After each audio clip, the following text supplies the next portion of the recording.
បងប្អូនមានបងប្អូនណាដូចខ្ញុំអត់ឥឡូវខ្ញុំនៅក្នុងឡានអញ្ចឹងសម្រាប់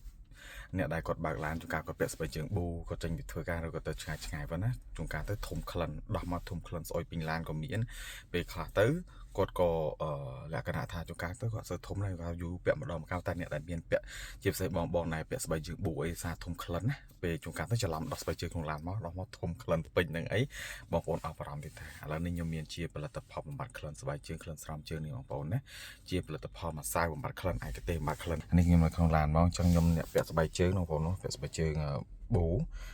ជើងប៉ាតាធំក្លិនអញ្ចឹងបងប្អូនអស់បារម្ភទេបងប្អូនគាត់តែប្រើប្រភេទជាម្សៅហ្នឹងទៅគឺអូខេហើយអញ្ចឹងសម្រាប់ម្សៅនេះផងដែរគឺគាត់តែចាក់ចូលស្បែកជើងគឺមានភាពងាយស្រួលមែនតើអញ្ចឹងសម្រាប់បងប្អូនដែលមានបញ្ហាណាពាក់ស្បែកជើងប៊ូជើងប៉ាតាជើងឃ្លុបហាត់ប្រាណអី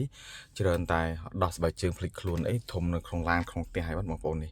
សាក់ប្រាណនេះគឺអូខេមកអញ្ចឹងត្រូវការអីបងប្អូនអាចតាក់ទងបានតាមឆាតឬតាម Telegram អូខេអរគុណច្រើន